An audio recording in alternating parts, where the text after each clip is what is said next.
Before the first episode of Pluribus was even finished, I knew I'd have to talk about it on the channel. It's one of those landmark shows that gets people talking. A grand mystery wrapped up in allegory and dusted with cosmic sci-fi, which will hopefully get all the seasons it needs to unravel to a satisfactory conclusion.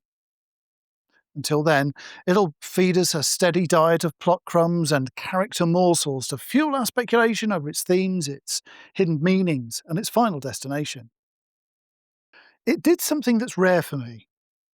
It made me feel something deep down inside which I know will leave a lasting impression.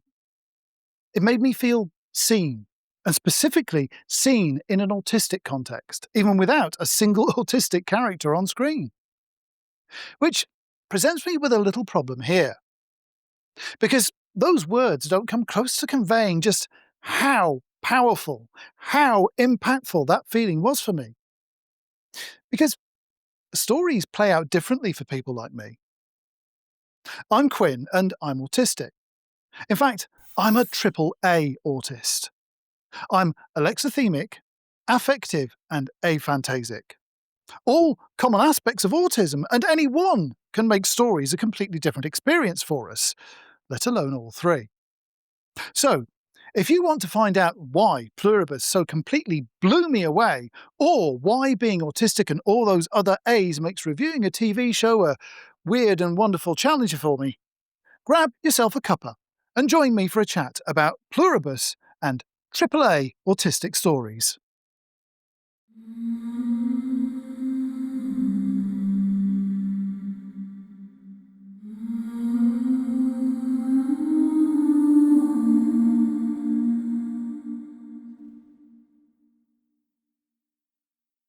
There's going to be 9 weekly episodes in this first season of Pluribus, of which number 6 has just been released. But I'll only be talking about the first episode today. However, this is a spoiler warning. I'm not going to go into much specific detail, but this won't be spoiler-free for episode 1, so if you haven't watched it yet and you don't want any spoilers at all, I'll put up 10 seconds of my cat being cute to give you time to switch over. This is Orla. She's the one that normally keeps out of sight while I'm filming, but she likes to help when I'm editing. And this is help. Yeah, I love you too, sweetheart. Okay, still here? So, big concept television time. If I were to make a list of movies, TV shows and books Pluribus put me in mind of, I'd be here till next week, comparing it to some of my favourite stories of all time. Invasion of the Body Snatchers, Planet of the Apes, Prisoner, Stepford Wives, The Matrix, Wizard of Oz, and Children of Men, just to start for on-screen examples. But if I were to narrow it down to its overall atmosphere, I'd compare it most to Season 1 of The Leftovers. In The Leftovers, we viewed the world through the eyes of people left behind after a big chunk of the world's population mysteriously disappeared all at once, leaving a world still functioning, so not exactly apocalyptic, but nonetheless made unutterably different in an instant. Pluribus does something similar, but instead of the pseudo-religious overtones of the rapture-like events behind The Leftovers, Pluribus goes down the well-trodden route of an alien message from the stars that teaches mankind to make something new and unfamiliar in purpose. In this case, an RNA pattern that's not exactly a virus, but no less ominous. And this time, it's practically everyone who gets affected by it. I've seen some fascinating takes on the themes and plotlines of the opening episodes of Pluribus so far, and there's no doubt we can draw parallels with a number of currently relevant themes, whether it be the rise and possible fall of AI or the strange cult-like behaviour of some modern political movements. But I felt something very personal too. The first few minutes show us the big picture of the terrifying new world Carol Sturcker, our main character, finds herself thrust into. We meet her during a reading of her latest historical, come fantasy, come romance novel to a crowd of devoted fans in a corporate bookstore. And it's where we meet possibly the only autistic coded character we've seen in the show so far. And yeah, it's a lazy Big Bang Theory kind of stereotype. And C, a small but very crucial point, as a two-masted scooter, the Mercator would not possess a mizzen mast. So, Craig. We alternate for a while between the big picture and getting to know Carol's character through her relationship with her literary manager, Helen, who's also her partner. They've not said wife, but it's clear they were a long-term couple. And eventually, they stop at a motel and bar. The two of them are outdoors when a truck ploughs into another vehicle right in front of them. Shit! And Carol's off trying to help the driver when she looks back to see something's wrong with Helen. She's powerless as Helen topples over flat on her back, smacking her head on the concrete behind her.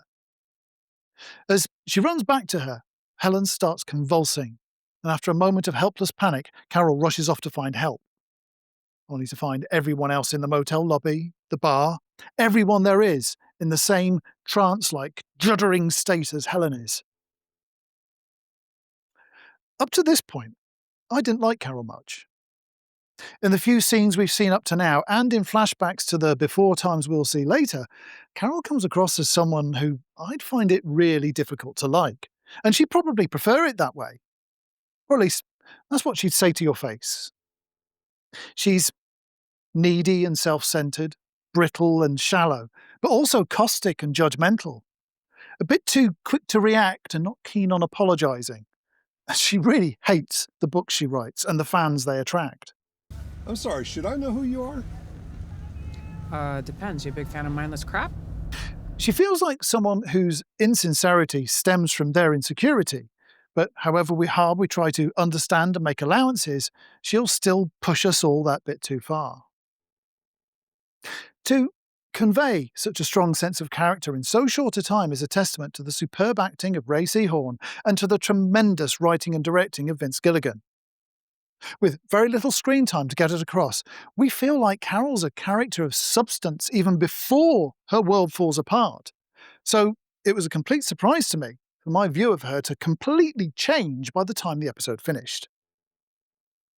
She went from being someone I'd probably not bother with in real life to someone I related to from the depths of my soul. What the fuck is happening? But it also highlights the different way in which I, as a AAA autist, relate to stories. If I were to just tell you why I identified with Carol and why it hit me so hard in the feels, you wouldn't have any context. But I couldn't have provided most of that context without a rewatch. I could have given you the basic gist of the story, but I'd have missed most of the details you'd expect from a piece about a TV show. So, before I can tell you what impressed me so much, I have to go back to the source and fill in the gaps, because my grasp of the story misses lots of details other viewers would pay attention to. The things that impacted on me and made it so memorable for me will only make sense to someone else if I add detail and context I can't call up in my mind.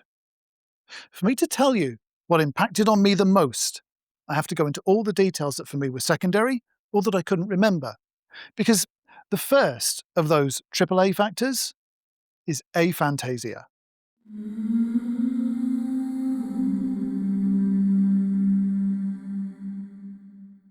It means that I can't form pictures in my mind, not with any detail or permanence, and it applies as much to memory as it does to anything imaginary. So, I remembered that I enjoyed the visuals and all the little details that Vince Gilligan so expertly weaves in to both tell our story through the environment and to foreshadow future plot developments. I know that I was genuinely impressed by the locations, the set design, the camera work and the choreography as I sat watching all 4 opening episodes one after the other. But I'd barely have been able to describe any of it to you 5 minutes afterwards. So, once I knew I wanted to make a video about the show, I also knew I'd have to watch it again and take notes this time. The first time that I watched the people around Carol waking up and start to move, to home in on her in unison as if magnetically attracted to her, Carol and I edged closer together. She gets back to Helen, who seems to recover, only for the light to fade from her eyes as she passes away in Carol's arms. When a moment later, they all chorus as if with one voice. We just want to help Carol. The emotional momentum hit me like a freight train. But I couldn't have described that scene to you like I just did if I didn't watch it again and take notes. In fact, I would have had to think really hard to work out where the waking up scene happened if I hadn't checked. But that second and third time, it's not like it's all visually new to me. Visual details obviously register with me well enough that I know when I've seen something before, but I wouldn't be able to describe it to you accurately without that virtual picture in my mind to refer to. The second time, I know what to expect, what scene follows which, and how that impacts on the story, but until I've lodged a verbal description in my memory, I can't tell you what I saw in detail. That first time, when I'm caught up in the story, it's all just background. Even when I read a book, I don't visualize the characters or play virtual movies in my mind's eye. I follow the story through the feelings and thoughts of the characters. I feel the direction and the swell of plot and intrigue, but without any pictures. What I remember afterwards is characters and their dialogue. I remember movement and the tides of their emotions, and I remember how it all made me feel. More than anything else, what stays with me the most in the stories I read, hear, or watch is the feelings they evoke in me. Feelings which are all the more palpable because of the second A factor, Alexithymia. But I'll tell you all about that after I've tortured you all with a brief appeal for your support so I can keep doing this.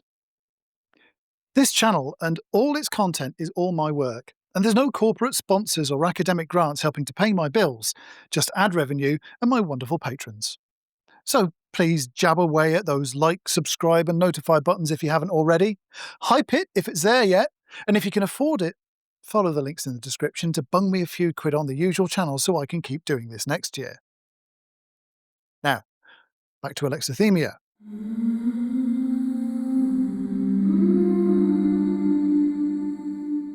You probably know by now that alexithymia translates from its Greek roots via psychology as having a difficulty describing how we feel. But in recent years, we've a better understanding of how it works in autistic folks. Many of us can't describe our feelings because we don't know what they are at the time, at least not immediately. And for many of us, our feelings seem to dry up when around us emotions run high. I've done a few videos on it before, which I'll link in all the usual places. Alexithymia is present in at least half of autistic people, so it should be no surprise that lots of us relate to stories in a similarly emotional way. Because for some of us, stories are not only a pleasure and a pursuit, they're our best way of connecting directly with our feelings, whether that's for comfort or to work through our problems. The times we find ourselves the most disconnected from our feelings are often the ones we might think we need them the most. It's when emotions get intense that we're most likely to check out and get all calm and logical on you. It's a quality which can earn us the utmost respect for our apparent resilience and stoicism, but also the most scathing disrespect for our literal thinking and lack of emotional parity with everyone else.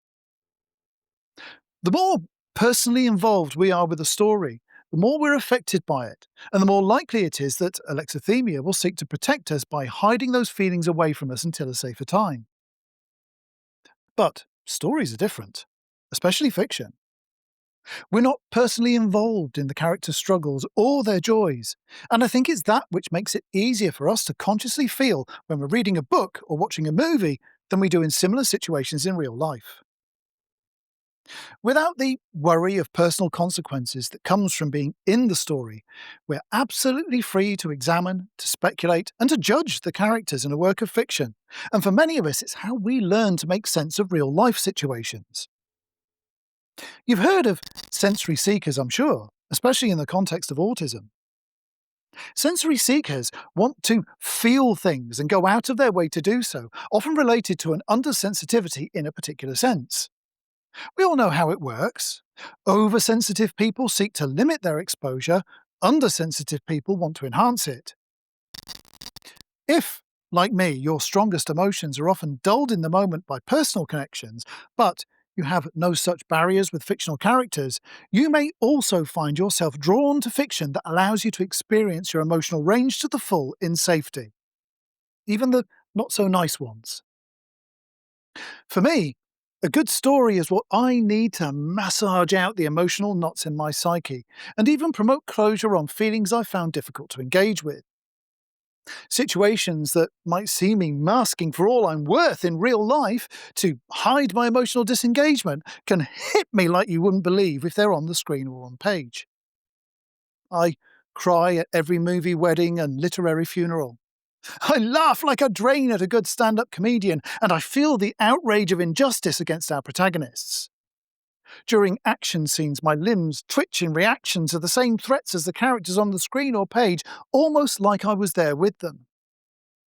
I'm able to freely engage with the emotional ups and downs of the characters without fear that I've misjudged them, or that they might misjudge me.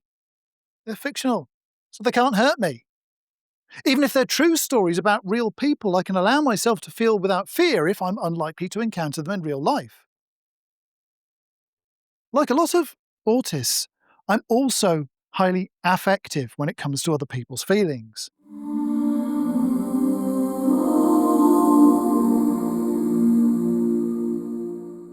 I pick up on the emotional vibes of the people around me far too easily, and it's not the advantage you might think it is. People often feel quite odd things, inappropriate things, things that betray their prejudices, and sometimes quite dark things that we'd rather not know about and they don't want to admit to. Knowing that someone's true feelings aren't really what they want us to think leads us to endless awkward situations, confusions, and accusations, and Alexithymia may well be nature's way of shielding us from getting scalded by this hot mess of our own confusion and other people's strong emotions. But, again, no such worries with fictional characters like Carol. I can wallow in her feelings without offending or hurting anyone else, even if I get it completely wrong. As I watched her wrestling with her new normal, I felt her struggle so deeply and viscerally because it's something I and many autists have felt most of our lives. She's feeling our pain. Carol became the alien amongst her own. She lost not only Helen, her main source of connection to the outside world and to her own feelings, but any sense of knowing what the world is about. Overnight, it's turned upside down, and she's feeling the abject fear of being totally out of her depth for the first time in her life. And it's clearly scaring her. In the same few brief moments that we watched her world crumble, she started the transition from being a surly and selfish ingrate I had very little in common with to a fellow traveller on life's highway. When Carol finally gets herself and Helen's body back to their home, she turns on the television. All the channels are dead until she comes upon a live feed from the White House. An anonymous-looking politician smiling at the camera in silence, a ticker-tape message running underneath, seemingly aimed at her specifically, asking her to call a phone number. The man on the TV answers her, and despite Carol's obvious terror and hostility, the oh-so-neutral politician calmly and gently explains to her that everything has changed. Things are different now that we are all connected. The not quite a virus that was synthesized in the lab is like a psychic glue that's changed every human being into an always online, connected at the brain member of a new collective consciousness, which is why everyone's acting so spooky. Now there are no secrets, no crime, no violence, and soon no such thing as need.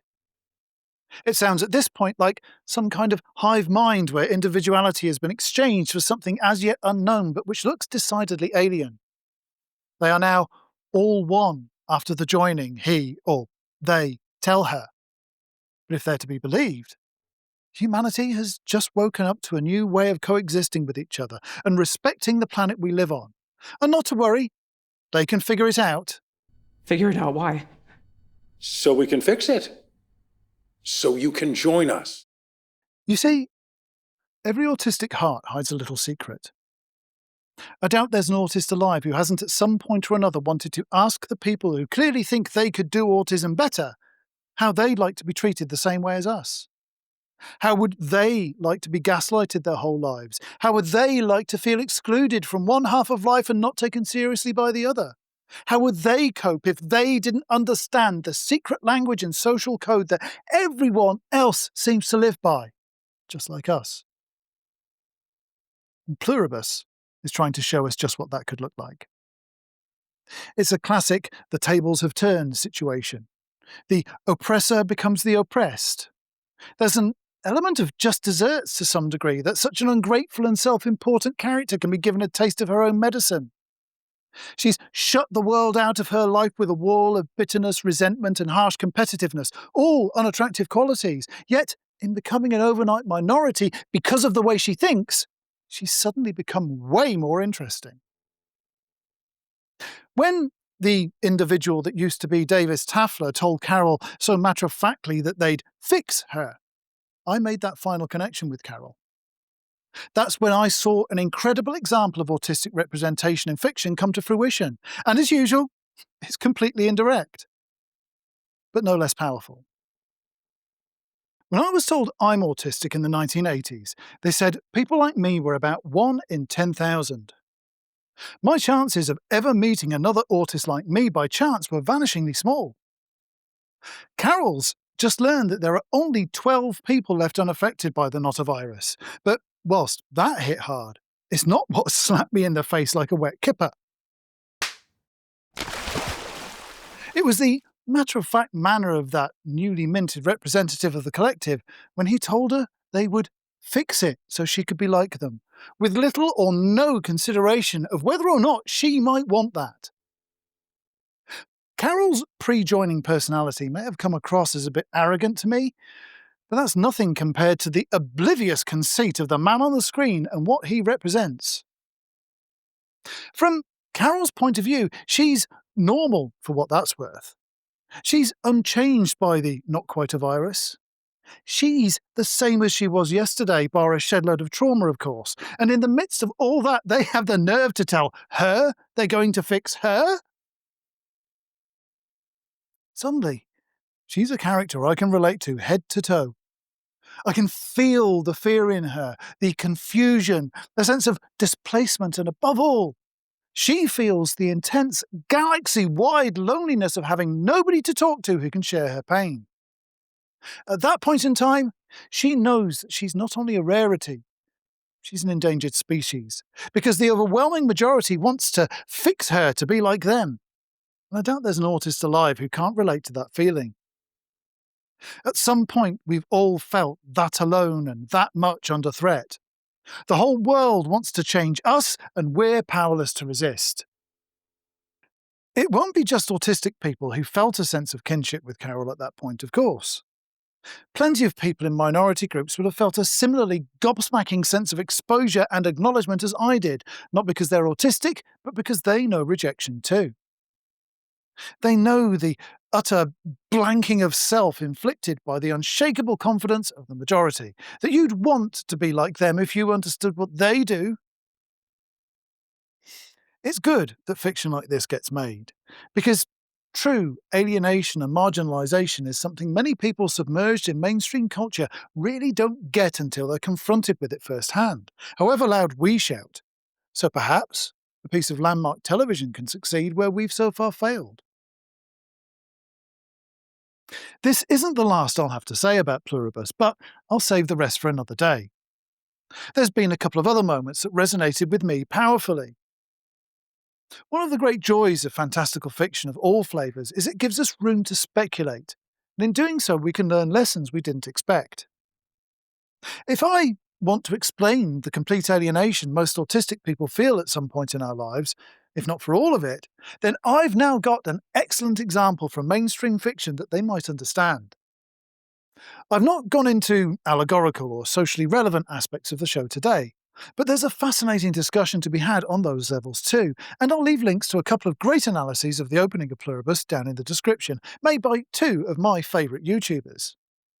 I'll be commenting on a couple of their takes compared to mine when I come back to this later on, but if you'd like to know a bit more about the show from a less autistic perspective right now, they're well worth a look. If or when you've watched Pluribus, I'd love to hear what you thought about it too. Did it resonate with you like it did me? Or did it do it for you on another level? Or was it just a pile of meh from your perspective? And what's your experience with stories like if you're another AAA autistic? Or any other number of A's for that matter? Do me a favour though, and write spoiler at the beginning of your comment if you're talking about plot points from later in the series though. I'll be back with more stories and insights from the autistic world in a fortnight. But until then, I'm Quinn, and I'm autistic. Thank you for watching.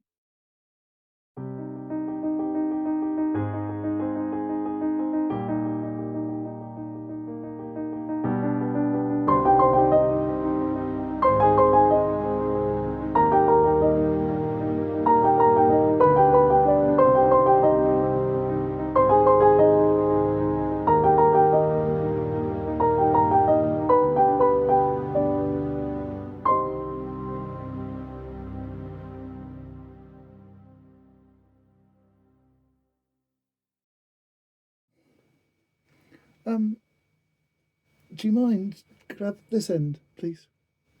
Thank you, darling. Good girl.